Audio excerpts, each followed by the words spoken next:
professional poker player laughed, offering $1 million to the maid's daughter. He thought he was playing a terrified child. He was wrong.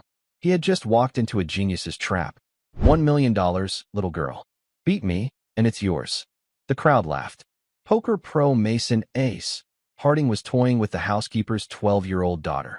She was supposed to be invisible, but a spilled drink turned her into a pawn for the crowd's entertainment. This wasn't a game. It was a cruel ultimatum. If Emily lost a single hand, her mother would be fired. They would lose their apartment, their health insurance, their entire life. Trapped, she took her seat.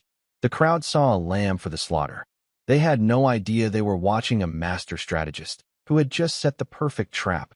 Just before we dive in, let us know in the comments where you're watching from today. We love seeing how far these stories reach. Now let's jump back in. Enjoy the story.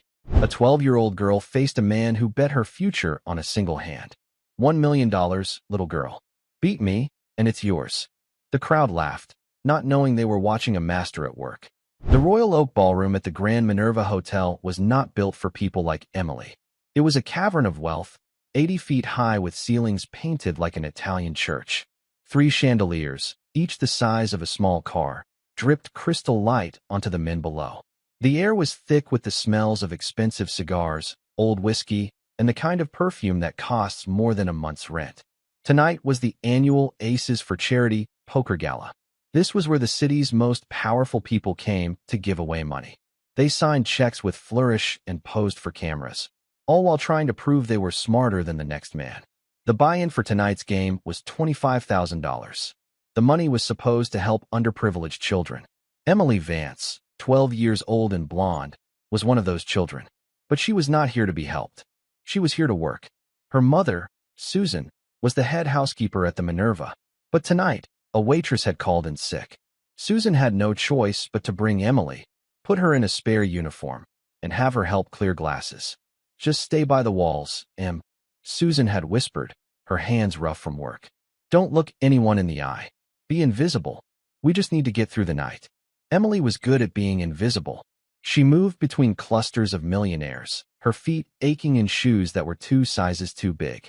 Her small hands carefully lifted empty glasses from side tables. She passed the main poker table. This was the celebrity table where the main attraction was playing. Mason Ace Harding. He was a professional poker star. He had his own TV show, a line of sunglasses, and a smile that looked practiced in a mirror. He was loud, young, and dripping with confidence. His $50,000 watch caught the light as he raked in another pile of chips. Too easy, gentlemen. Mason laughed, showing his cards. You're all playing checkers. I'm playing chess. Mr. Harrison, the hotel's owner, clapped him on the back. That's why we pay you the big bucks to be here, Mason. To fleece these good people for charity. Emily paused for just a second, watching. She wasn't watching the cards. She was watching Mason's face. She was so focused, she didn't see the man stepping back. She bumped into him, and the glasses on her tray rattled. One glass tipped and spilled whiskey onto the man's polished shoe. The man was Mason Ace Harding. The ballroom went quiet. The laughter stopped. Every eye turned to the small girl in the oversized uniform. Watch where you're going, kid. Mason snapped. His smile was gone. I'm so sorry, sir, Emily whispered. Her face went pale. She fumbled for a napkin. Get your hands off me, Mason said, pulling his foot away. He looked at her, really looked at her, for the first time. He saw a child, a servant. He noticed her eyes were still flicking toward the poker table. What? Mason said, a cruel smirk returning to his face. You like the game? The helps kid thinks she knows poker? The crowd chuckled. This was entertainment. My grandfather, Emily said, her voice barely audible. He taught me a little. He taught you go fish, maybe, Mason scoffed. Or old maid. The laughter grew. Mason fed off it. He was an actor, and this was his stage. He saw Mr. Harrison watching. He saw the cameras from the local news. This was a perfect opportunity to show off. I'll tell you what, Mason said, his voice booming across the room. I'm feeling generous tonight. It's for charity, right? He pointed a long finger at Emily. You, little girl. You and me. One hand of poker. Right now. Emily froze. Sir, I can't. What's wrong? Scared, Mason said. He grabbed a chair from a nearby table and slammed it down. Sit. From across the room, Susan Vance saw what was happening. She dropped a tray of clean silverware and ran over, her face a mask of terror. "Mr. Harding, please," Susan begged, putting herself between Mason and her daughter. "She's just a child." She was clumsy. "Please, I'll clean your shoes. Don't do this." Mason looked at Susan with pure dismissal. "This isn't about the shoes, sweetheart. This is about education. I'm going to teach your kid a lesson." He turned his smile to the crowd. "Let's make this interesting. It's for the kids, right?" He looked back at Emily. "Here's the deal. You play one hand against me. If you win, which is impossible, I will personally donate $1 million to the Children's Fund. In your name." A wave of gasps and applause filled the room. $1 million. The cameras pushed in closer. "What a guy, Mason!" shouted Frank Johnson, a loudmouthed CEO at the table. Emily was shaking. She looked at her mother. Susan was trying to pull her away. "We're leaving." "Come on, Emily." "Not so fast," Mason said. His voice dropped, low and cold, just for Susan and Emily. The smile left his eyes. "Because there's another side to the bet." His cold eyes found Susan's. "When I win, and I will win, you're fired. Tonight. You pack your things, you get out of your staff apartment, and you find a new hotel to clean. We clear." Susan stopped breathing. Their home, their health insurance, their entire life. It all hung on one hand of poker. You can't," Susan whispered, tears welling in her eyes. "I just did," Mason said. "I'm the main event. You're the help. Now, does she play? Or do I just have you fired right now for being insubordinate? Your choice." This was not a game. It was a hostage situation. "Emily, no," Susan cried. Emily looked at the man who was threatening to destroy her family for sport. She looked at the laughing crowd, their phones out, ready to watch a child be crushed. She looked at her mother, who was trembling. David Chun, the professional dealer hired for the event, stepped forward. He was a quiet man with precise hands, a man who had seen the ugly side of high-stakes games for 20 years. "Mr. Harding, this is highly irregular," David said, his voice firm. "She is a minor. This is not appropriate." "It's a charity event, David." Mason snapped, his patience gone. "And I'm the main attraction. Are you going to deal the cards? Or should I tell Mr. Harrison you're holding up the game and ruining the fundraiser?" David Chen's jaw tightened. He looked at Emily with pity, but he knew his place. He was staff, just like her. He slowly returned to the table. "Well," Mason barked at Emily. "What's it going to be?" Emily looked at her mother's terrified face. She thought of her small bed in the staff apartment. She thought of the hospital bills they still had. Then, she thought of her grandfather. She took a deep breath. The shaking in her hands stopped. She stepped around her mother and walked to the empty chair. It was a high-backed leather chair, and she had to climb into it. Her feet dangled, 6 inches from the polished floor. She looked at Mason Ace Harding. Her blue eyes were no longer scared. They were cold. They were clear. She nodded once to David Chun. "Deal." The room exploded in cheers and laughter. Mason sat down opposite her, a picture of arrogance. "This," he announced to the cameras, "will be over in about 90 seconds. He had no idea what he had just done. He thought he was playing a hand of poker against a terrified child. He did not know that he was sitting across from a strategic genius. He did not know that this 12-year-old girl, who had been invisible for years, had been watching him, studying him, and learning every single one of his weaknesses. He did not know he had just walked into the most perfect trap ever set. The roar of the crowd faded to a hungry murmur. People pushed forward, creating a tight circle around the celebrity table. Phones were held high, recording. This was a spectacle, a lamb being led to slaughter. Mason Harding leaned back, lacing his fingers behind his head. He was the picture of relaxation. "All right, kid, let's get this over with. I've got a flight to Vegas in the morning." Across the room, Susan Vance was frozen. She was leaning against a marble pillar, her hand over her mouth. She felt dizzy. Mr. Harrison, the hotel owner, stood near her. He looked uncomfortable, but he wasn't stopping it. This was good for publicity. Only David Chun, the dealer, looked grim. He had a daughter Emily's age. "Texas Hold'em," he announced, his voice flat. One hand. Standard rules. His hands, which had dealt cards to kings and criminals, began their work. The shuffle was a precise, whispering sound. Emily watched the cards, but she was thinking of her grandfather, Sergeant Michael Vance. He had been a signals analyst for the Army, a man who spent 30 years listening to static, looking for patterns. He was a quiet man, with eyes as blue as Emily's. After he retired, he lived with them in their small staff apartment until he got sick. The medical bills had eaten everything they had. He never taught Emily how to play poker. He thought gambling was a fool's tax. He taught her something more important. He taught her how to see. Most people look, he would say, his voice a low rumble as they sat on a park bench. They look, but they don't see. They hear, but they don't listen. He would lay out newspapers on their small kitchen table. Show me the pattern, he'd challenge her. He taught her to read stock market charts, weather maps, and political polls. It's all just data, Emily.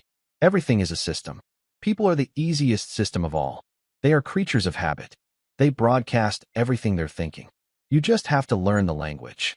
For the past year, Emily had been learning a new language. The language of the rich.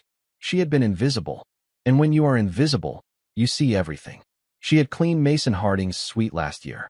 She saw the disorganized mess, the way he left expensive things on the floor. He was careless. He was impulsive. She had served drinks at this very event last year, standing in the shadows. She watched him play for 3 hours. She saw his tell. It was not a physical tick. It was more subtle. When Mason had a strong hand, a truly powerful hand, he did not get aggressive.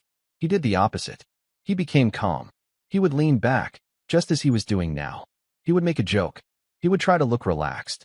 When his hand was weak, he blustered. He puffed up his chest. He tried to bully the other players.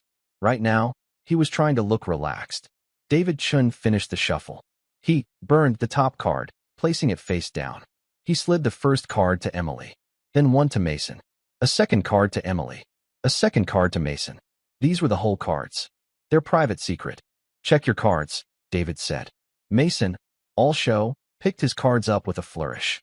He glanced at them. Emily saw it. It was tiny, a small, involuntary widening of his eyes. A quick, satisfied puff of air from his nostrils. He immediately looked at the crowd, at the cameras, soaking in the attention. He was an actor who had just been given a great line. Emily kept her hands on the table. She did not reach for her cards. You going to look, kid? Mason chuckled. In a minute, Emily said. Her voice was small, but steady. She didn't need to look yet. She was watching Mason. He was already planning his victory speech. He had a strong hand. This confirmed the first piece of her grandfather's puzzle. Know your opponent's state before you know your own. Slowly, Emily cupped her hands around her cards and lifted the corners. She saw a king of hearts. She saw a king of spades. A pair of kings. Pocket kings. In Texas Hold'em, this was a monster. It was the second best starting hand in the entire game. A novice would have gasped. A beginner would have smiled. Emily felt nothing. She just filed the information. She had a monster hand. And she knew her opponent had a monster hand, too. Her grandfather's voice again. When two strong forces meet, Emily, the one who controls the pace, wins. Don't react. Make them react to you. She placed her cards back down, her expression unchanged. She looked small, pale, and completely out of her depth. Okay, David Chun, the dealer, said. The blinds are set. This is the preflop. Miss Vance, you are first to act. This meant Emily had to bet first. What's that mean? Emily asked, her voice a perfect imitation of a confused child. Mason laughed. It means you have to put money in, kid. Or you can fold. That's where you throw your cards away, which I strongly recommend. I don't have any money, Emily said. Mason rolled his eyes, signaling for more chips. It's not real money. It's chips. Just bet something. Or fold, and we can all go home. Emily looked at the pile of chips in front of her.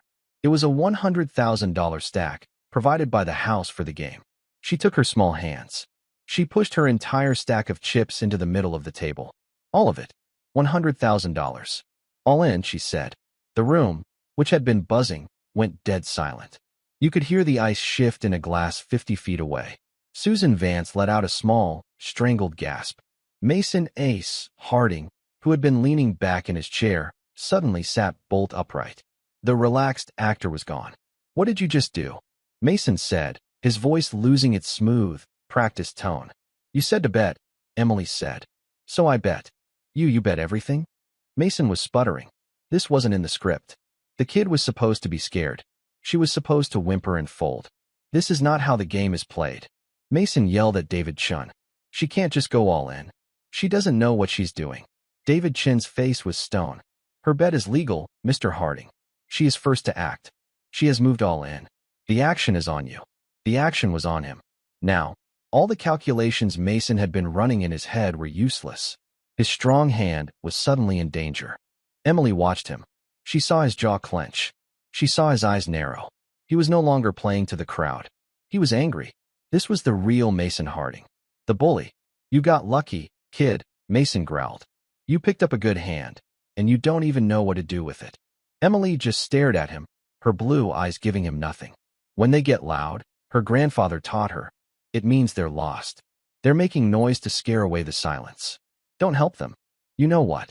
Mason said, trying to get his swagger back. He looked at the cameras. This kid has nerve. I'll give her that. But nerve ain't skill. He looked at his cards again. He loved his cards. They were beautiful. He took a huge stack of his own chips and pushed them forward. I call, he said. The crowd gasped. It was happening. The full bet was called. Mr. Harding calls, David Chin announced. Please turn over your cards. Mason proudly flipped his cards over for the cameras to see. An ace of diamonds. An ace of clubs. Pocket aces. The single best starting hand in poker. The crowd oohed in appreciation. That's it, shouted Frank Johnson. Ace has the aces. Mason stood up and bowed, blowing a kiss. Sorry, kid. House always wins. Susan Vance began to sob, turning away. This was it. It was over.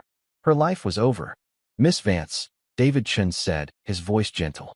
Your cards, please. Emily, small and silent, turned over her 2 cards. The King of Hearts. The King of Spades. Pocket Kings. The crowd groaned. It was a cooler. A setup.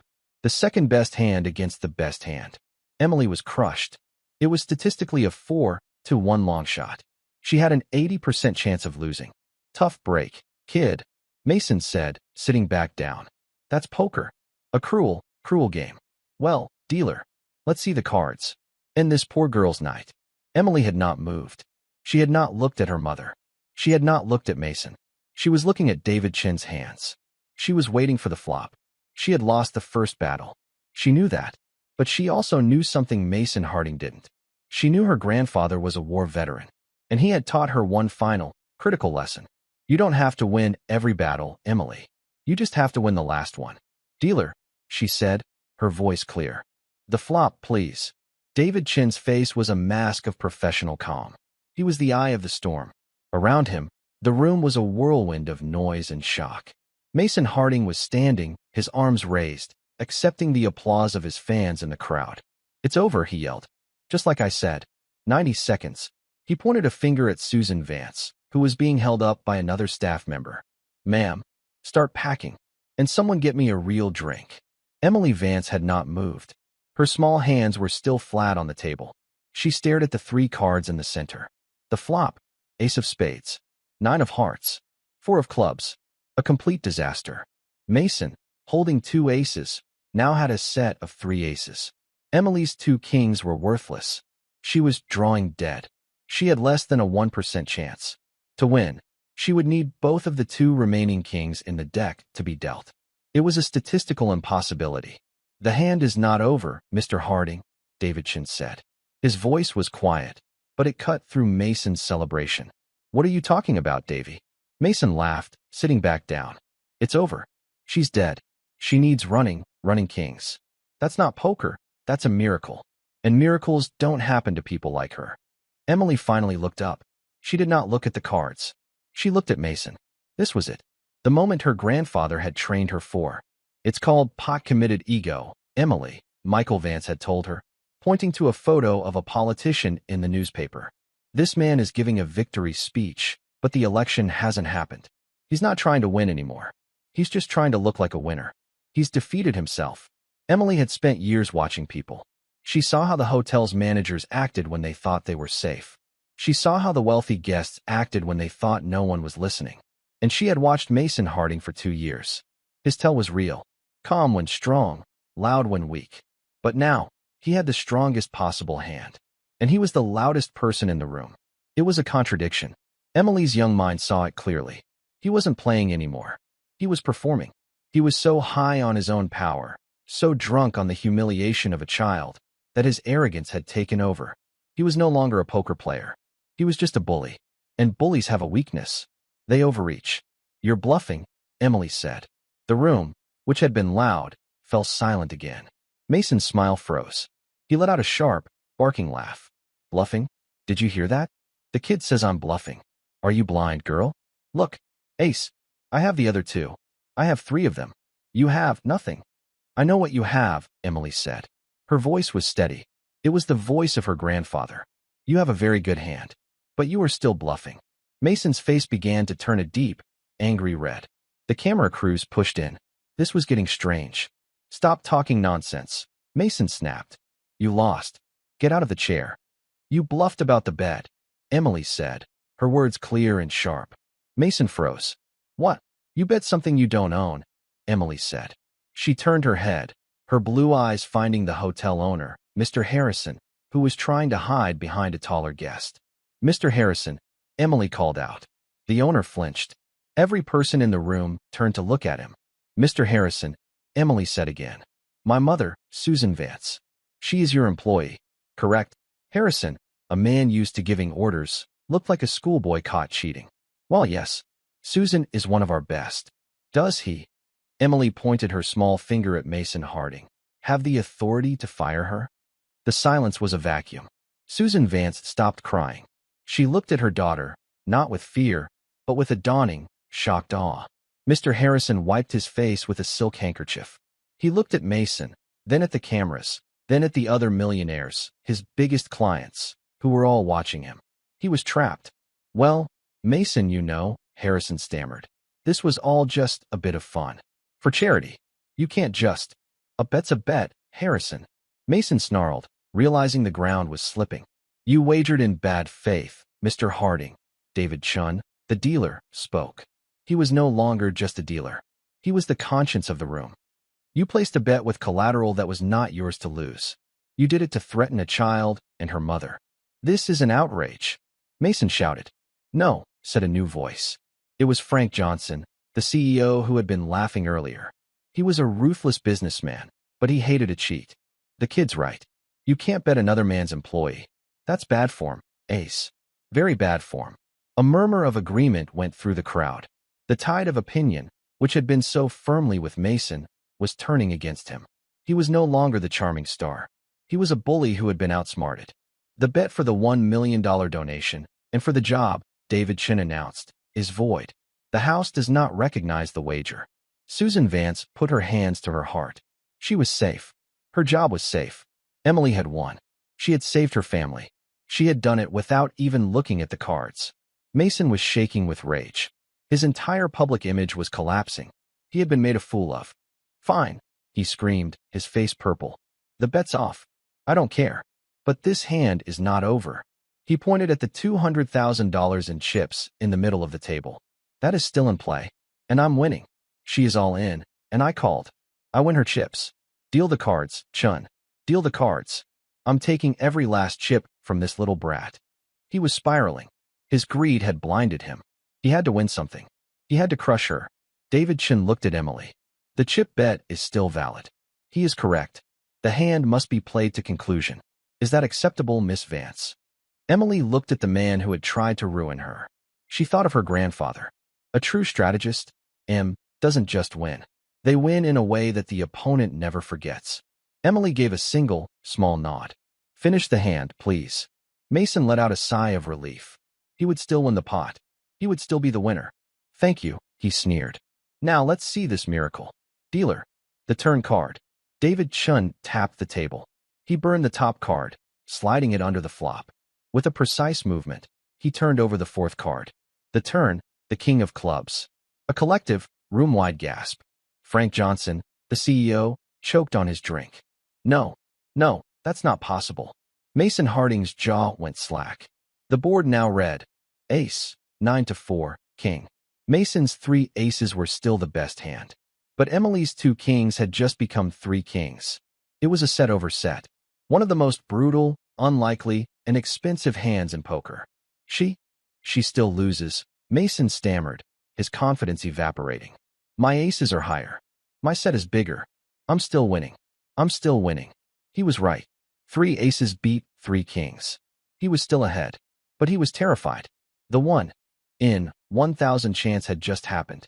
One card to come, Mr. Harding, David Chin said. The river. Mason was sweating. He was pleading with the deck. Anything. A pair. A 9. A 4. Anything. No king. No king. No king. Emily was perfectly still. She watched the fear in his eyes. David Chun burned the last card. He paused, his hand on the final card. The entire room held its breath. He turned it over. The river, the king of diamonds. The room was silent. It was a silence so complete, it was deafening. No one understood what they were seeing. The final board, ace of spades, 9 of hearts, 4 of clubs, king of diamonds. Mason stared. He looked at his 2 aces. He looked at the board. He looked at Emily's 2 kings. He didn't get it. David Chin did. He pointed to Emily's cards. Miss Vance holds a pair of kings. He pointed to the board. The board contains a pair of kings. He tapped the table. Miss Vance's hand is 4 of a kind. Kings. Then he pointed to Mason. Mr. Harding holds a pair of aces. Mr. Harding's hand is 2 pair. Aces and kings. David Chin's hands moved to the center of the table. He gathered the entire $200,000 pot of chips, and with a single, smooth motion, he pushed them all across the green felt, to the small girl in the oversized uniform. Miss Vance wins the pot, David Chin announced. The ballroom was a tomb. For 10 full seconds, the only sound was the air conditioning. Mason ace, Harding stood frozen, his mouth slightly open. He looked at the 2 kings in front of Emily. He looked at the 2 kings on the board. He looked at his own 2 aces. He was a man who lived by numbers. His brain was a calculator, constantly running odds, probabilities, and outs. What he was seeing did not compute. It was a statistical ghost.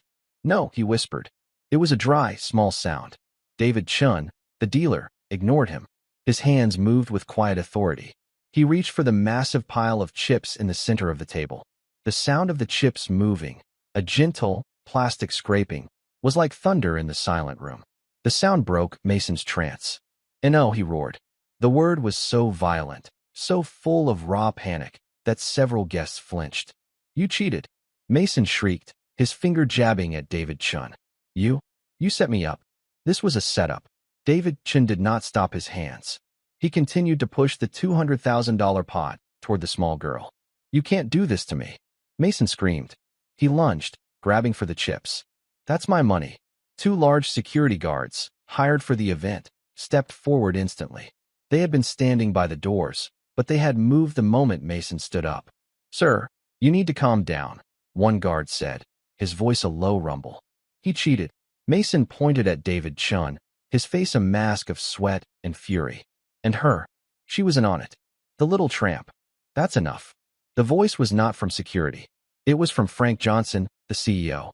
He had been watching, his arms crossed. He was a man who bought and sold companies before breakfast. He knew a legitimate loss when he saw one. "You lost, Ace," Johnson said, stepping forward. His voice was cold. "You got hit by a bus.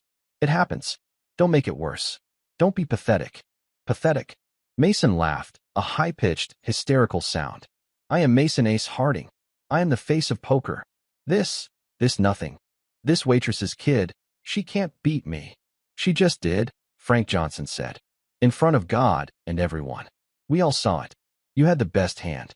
You got beat by the only hand that could beat you. It was ugly, but it was clean. The cameras were rolling.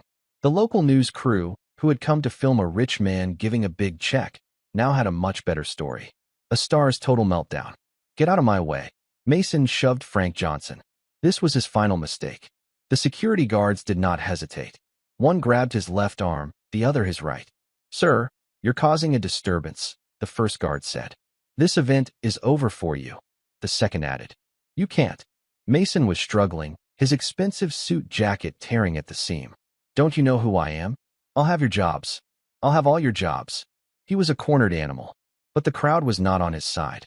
They were watching with a kind of cold, fascinated horror. They were watching a man's entire life, his career, his carefully built image, evaporate in real time. "Harrison!" Mason screamed, his neck veins bulging as the guards pulled him toward the exit. "Harrison, stop them. I am your main event. I'll sue you. I'll sue this whole hotel." Mr. Harrison, the owner, just watched him go. He looked sick. The heavy ballroom doors opened, and Mason Ace Harding was dragged out. "I'll destroy you," his voice echoed from the hall. "You'll be cleaning toilets for the rest of your life." Then the doors clicked shut. Silence returned. Deeper this time. The spell was broken. Susan Vance let out a sob that was half grief, half relief. She ran. She didn't care about the millionaires or the tables. She ran to her daughter. She reached the high-backed leather chair and practically pulled Emily from it, lifting her as if she weighed nothing. She held her, burying her face in her daughter's blonde hair. "Emily, Emily, oh my God," Susan cried, her body shaking. "You're safe. It's okay. It's over. We're safe." Emily hugged her mother back, her small arms tight around her neck. "I'm okay, Mom. He's gone. He can't hurt us." For a moment, they were the only two people in the room. A mother and daughter, an island in a sea of tuxedos and diamonds. Then, the room remembered where it was. Slowly, a single person began to clap. It was David Chun. He was still standing at his post, but he was clapping, his eyes fixed on Emily. Then Frank Johnson joined in. Then another guest. And another. Within seconds, the entire ballroom was filled with a rolling, thunderous applause. It was not the polite applause for charity. It was deep, genuine, and stunned. These powerful, wealthy people were clapping for a 12-year-old girl in a borrowed uniform. Emily, her face red, pulled away from her mother. She was standing in front of a mountain of chips. It represented more money than her mother made in 5 years. She looked at the chips. She felt no excitement, no desire.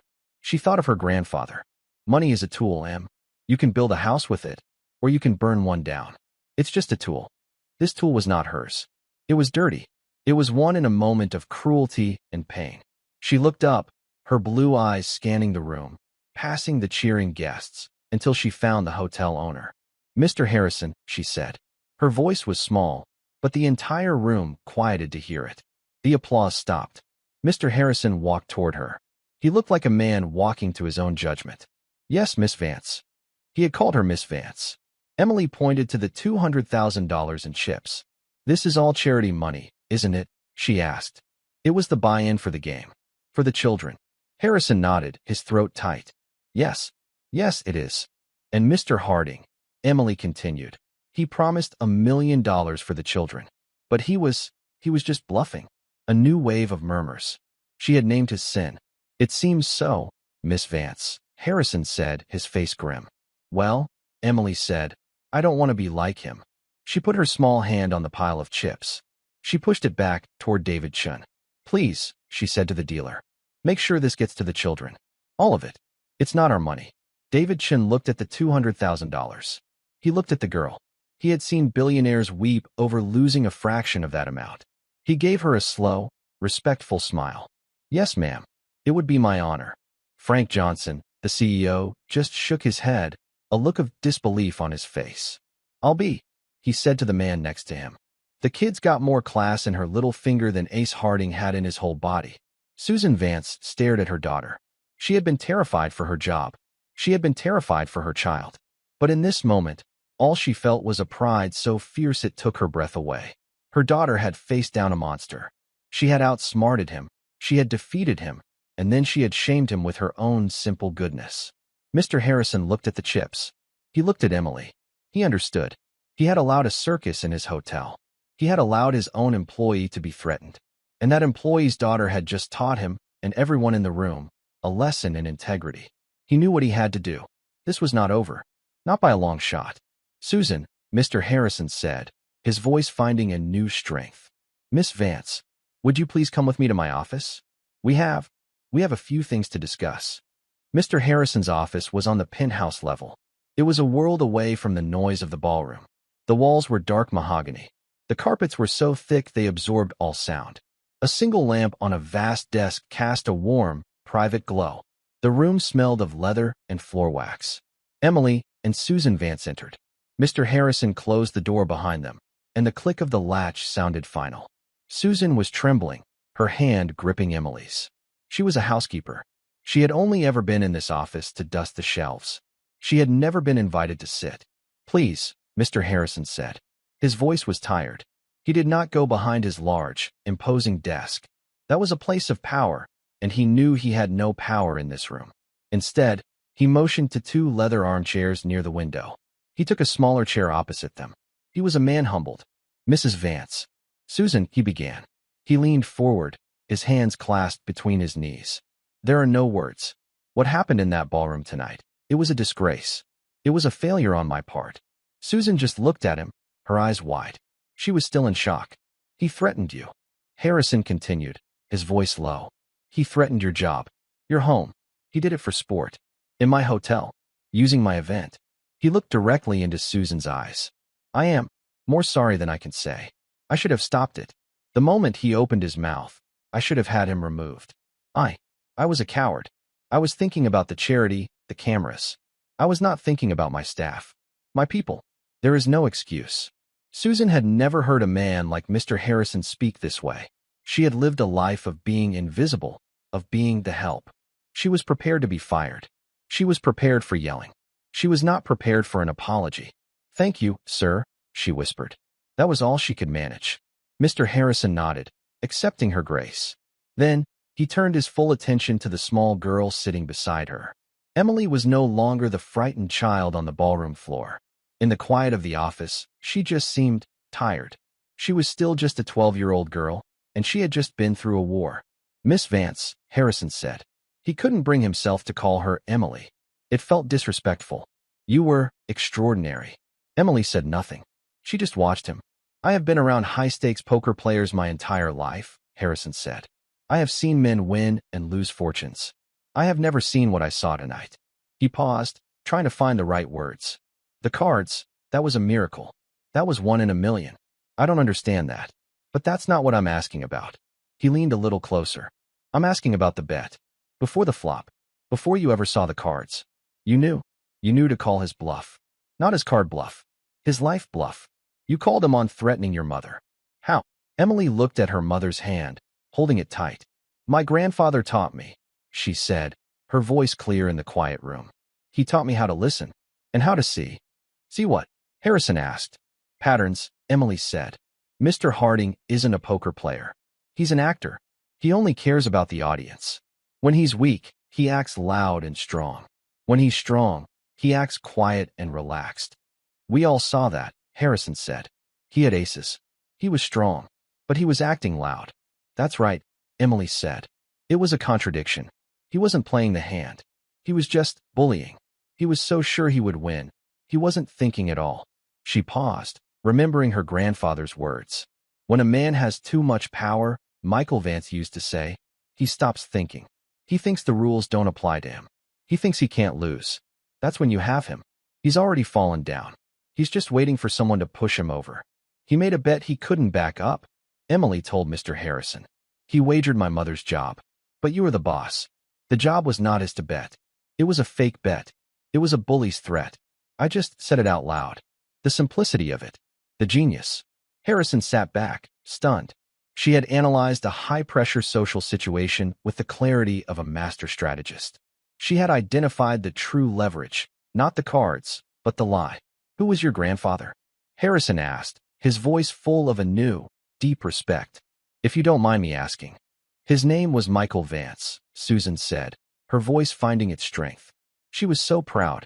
He was Sergeant Michael Vance. He was in the Army for 30 years. Signals intelligence. He passed away last year. Harrison closed his eyes. Of course. A codebreaker. A man who spent his life finding patterns in the noise. He had not just taught his granddaughter a card game. He had armed her. He had given her a shield and a sword, made of pure logic. Sergeant Vance, Harrison said, opening his eyes. He would be very proud of you, Miss Vance. He stood up. The meeting was coming to an end. Mr. Harding made a promise tonight, Harrison said, walking over to his desk. He made it in front of cameras and 200 of this city's most important people. He promised $1 million to the Children's Fund.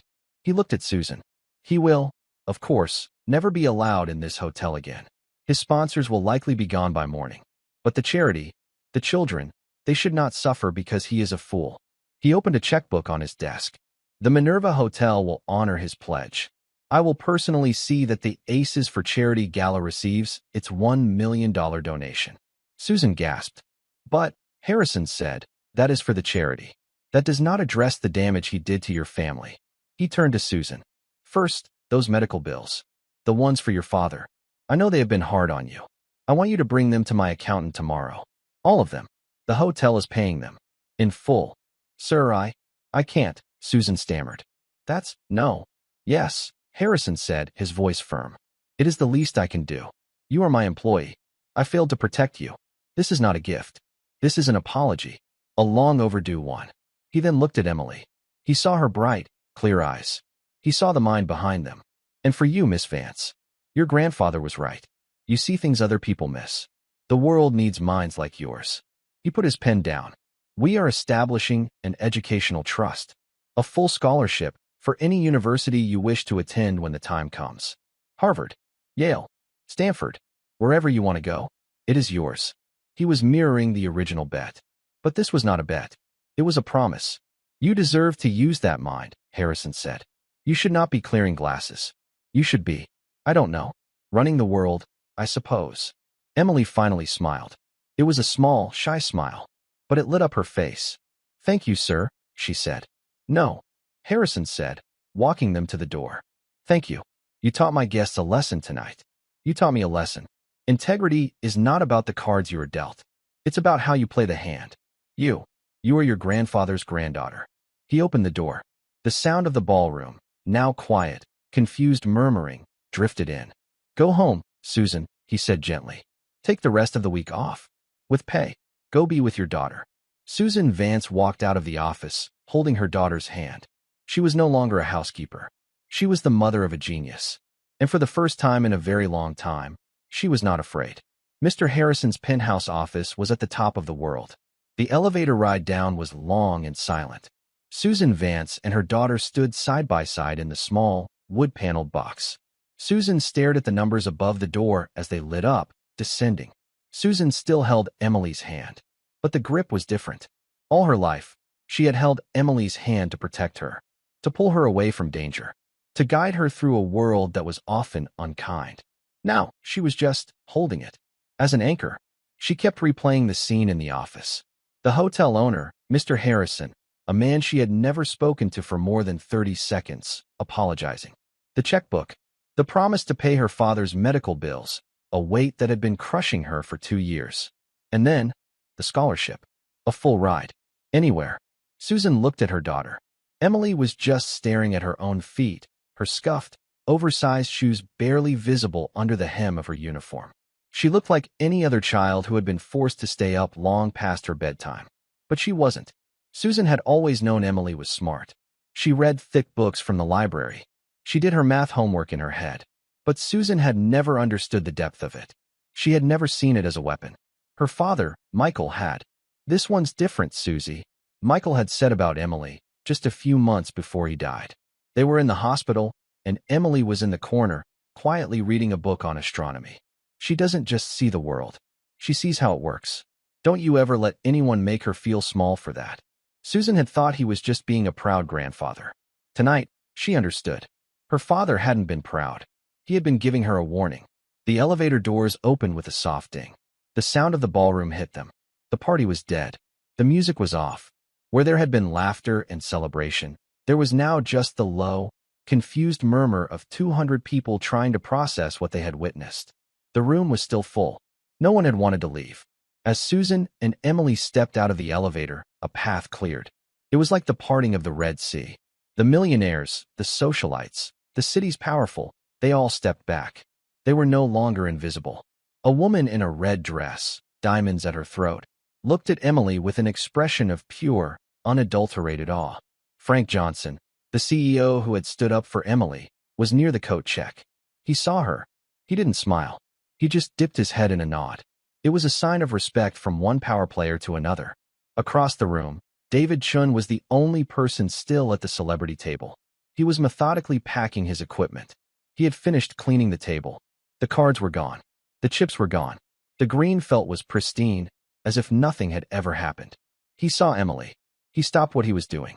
He stood up straight. He placed his right hand over his heart. A silent thank you. Emily, her face shy, gave him a small nod back. They were the only two people in the room who truly understood the game that had been played. Susan guided Emily toward the grand archway that led to the hotel lobby. They passed the main bar, a long, dark wood counter where guests were ordering quiet drinks. A large television screen above the bar was on, playing the late-night news. The anchorwoman was speaking, her face serious. "We have breaking news from downtown. A major shock at the annual Aces for Charity Gala tonight." The screen cut to shaky, pixelated footage. Phone footage. It was Mason Ace Harding. They saw him, his face purple, screaming, "I'll destroy you. You'll be cleaning toilets." They saw the security guards dragging him, his feet scraping on the marble. The footage was raw, ugly, and devastating.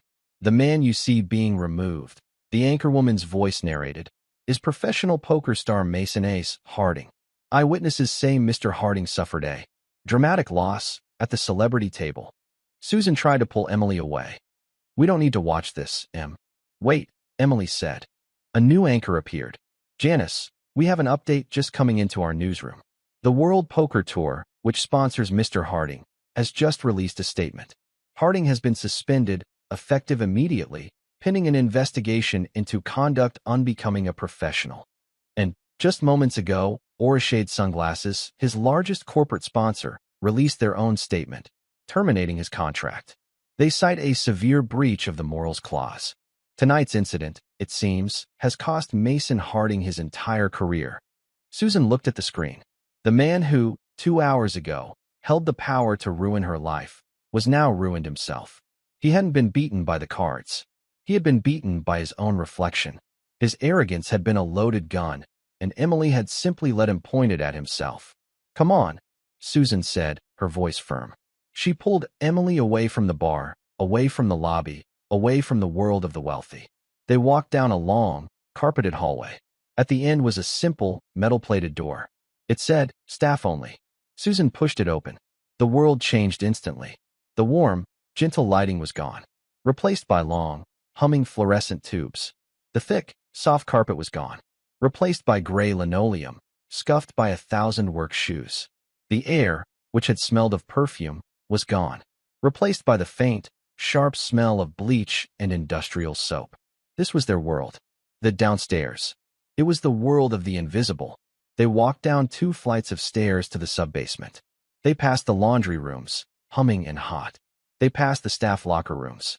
At the very end of the hall was a small door. Apartment B4. Susan unlocked it. The apartment was tiny. It was spotless. A small sofa, a tiny kitchen table with 2 chairs, and a small hallway leading to 2 bedrooms. It was the only home Emily had ever known. Emily walked in. She went past the sofa. On a small, wooden side table, next to a lamp, was a framed photograph. It was her grandfather, Sergeant Michael Vance. He was younger, in his dress uniform. His blue eyes, so much like hers, were clear. He was smiling. Emily stood in front of the picture. She didn't touch it. She just looked at it. Susan came up behind her. She put her hands on her daughter's shoulders. The night's events finally washed over her. The terror, the dread, the sudden, shocking, impossible victory. The scholarship, the medical bills, her father's name. Tears, which she had held back in the ballroom and in the office, finally came. They were not tears of fear. They were tears of pure, flooding release. A dam inside her had broken. He would be so proud. "Emily," Susan whispered, her voice thick. "You have no idea. He would be so proud of you." Emily was quiet for a long time. The only sound was the clock on the kitchen wall. Tick, tock. "He knew," Emily finally said. "He always told me." "Told you what, baby?" "He said that people like Mr. Harding, they aren't strong. They're just loud." Susan turned her daughter around to face her. She knelt, so they were eye to eye. "Emily, what you did tonight, I still don't understand it. Those cards, the 2 kings, that was a miracle." Emily shook her head. Her blonde hair shifted. "No, Mom," she said. Her voice was firm. "The cards didn't matter. This was the truth. The final piece of the puzzle." Susan looked confused. What do you mean? "You won. You had 4 kings." "I won before the cards," Emily said. "I won when he made the bet. He was beaten the moment he sat down." She was explaining it simply, as her grandfather would. He didn't have a poker problem. He had an ego problem. He had to show off for the cameras. He had to be the star. When I went all in, I wasn't betting on my cards. I didn't even know my cards yet. Susan's eyes widened. What were you betting on? I was betting on him, Emily said. I bet that he was a bully. I bet that he was arrogant. I bet that he couldn't stand a little girl challenging him. And I bet that he would be so angry. He would try to crush me. He did exactly what I thought he would. She looked at her mother. I already won. The cards were just for the crowd. They needed to see a miracle. But he was already beaten. The true strategy. It was never about the kings. It was about the man. The man who was so blinded by his own power, he couldn't see the trap.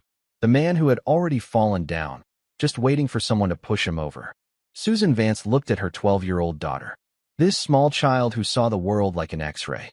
She pulled her into a hug, a fierce, tight hug. She was not hugging a fragile child. She was hugging the strongest person she had ever known. It's over, Susan whispered into her hair. It's all over. We're safe. Emily hugged her mother back. Her eyes were open, looking past her mother, at the picture of the smiling sergeant. No, Mom, Emily said, her voice quiet, but absolutely certain. We were always safe. He just didn't know it. And that's the final river card. My hope with these stories is to give you a front row seat to a moment of perfect justice, a chance to drift and watch the game play out. I'm always curious what you were doing while listening. Were you on a break or settling in, waiting for the bully to get what he deserved? Let me know in the comments. And if you want to make sure we cross paths again for the next high-stakes game, hitting that like and subscribe button is the best bet you can make. We're always improving, so all feedback is welcome. Thank you for watching.